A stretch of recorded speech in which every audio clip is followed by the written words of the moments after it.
Hello प्यारे बच्चों, आज हम पढ़ने जा रहे हैं शिक्षा निदेशालय राष्ट्रीय राजधानी क्षेत्र दिल्ली द्वारा भेजी गई वर्कशीट नंबर 5। उसका विषय है हिंदी, दो बैलों की कथा। तो आइए हम पढ़ते हैं। बस इतना ही काफ़ी है, फिर मैं भी ज़ोर लगाता हूँ। देखिए बच्चों कि इस वाक्य में ही और भी के नीचे को रेखांकित किया गया है। तो पहले हम समझते हैं कि इनको रेखांकित क्यों किया गया है। तो इनको रेखांकित इसलिए किया गया है, जब भी हम किसी वाक्य में किसी बात पर जोर देने का काम करते हैं तो ऐसे शब्दों को हम निपात कहते हैं। आइए इसको और अच्छे से समझें। निपात को हम अवधारक भी कहते हैं। किसी भी बात पर अतिरिक्त भार देने के लिए जिन शब्दों का प्रयोग किया जाता है उसे निपात अवधारक कहते हैं, जैसे भी, तो, तक, केवल, ही, मात्र आदि। जैसे हम बोलते हैं ना कि अगर आपको कोई बुलाता है कि आओ इधर, तो तुम बोलते हो कि आ तो रहा हूँ या आ तो रही हूँ। तो यहाँ पर जो तो हमने प्रयोग किया, हम अपने वाक्य पर और अधिक जोर दे रहे हैं। तो इन्हीं शब्दों को हम क्या बोलते हैं, निपात बोलते हैं। ठीक है बच्चों, तो इसी तरीके से अब आपको समझ में आया होगा निपात किसे कहते हैं। जब भी हम किसी बात पर जोर देने का काम कर रहे हैं तो ऐसे शब्दों को निपात कहते हैं। दो बैलों की कथा पाठ में से 5 ऐसे वाक्य छाटिए जिसमें निपात का प्रयोग हुआ है। तो आपको वाक्य छाटने हैं, तो आइए हम देख लेते हैं वाक्यों को। दोनों साथ उठते, साथ नाद में मुंह डालते और साथ ही बैठते थे। तो यहाँ पर हमने ही का प्रयोग देखा। ठीक है। नंबर 2, ज़्यादा से ज़्यादा मेरी गर्दन ही गर्दन पे रहे। नंबर 3, कभी कभी उसे क्रोध आ ही जाता है। गधे का एक छोटा भाई और भी है।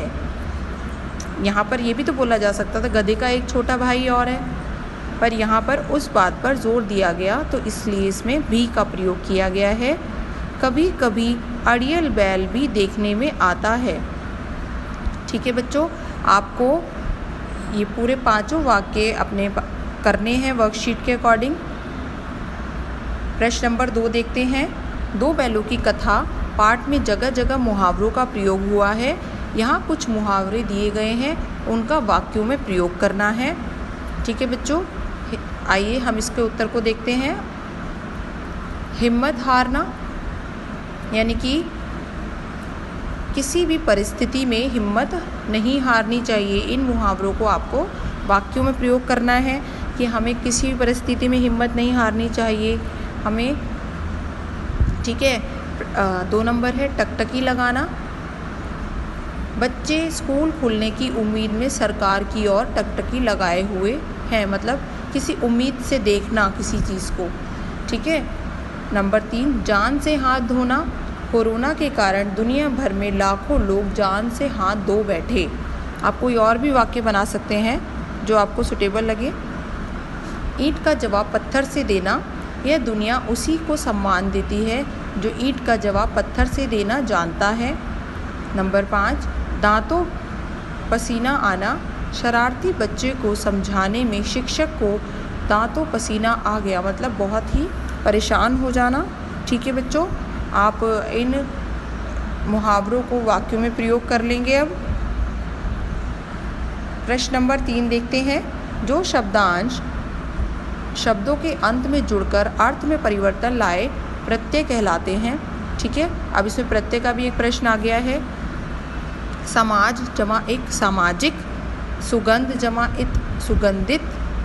यहाँ पर सामाजिक शब्द में एक प्रत्यय का प्रयोग हो रहा है और सुगंधित शब्द में इत शब्दांश शब्द का प्रत्यय का प्रयोग हुआ है। तो इसी तरीके से दो बैलों की कथा पाठ में से किन्हीं 10 शब्दों को छांट कर लिखना है, जहाँ पर इक, इत, आ, गर, दान, न, नी प्रत्यय का प्रयोग हुआ हो। तो आपको अपने पाठ में से इन प्रत्ययों से जुड़े हुए शब्दों को लिखना है।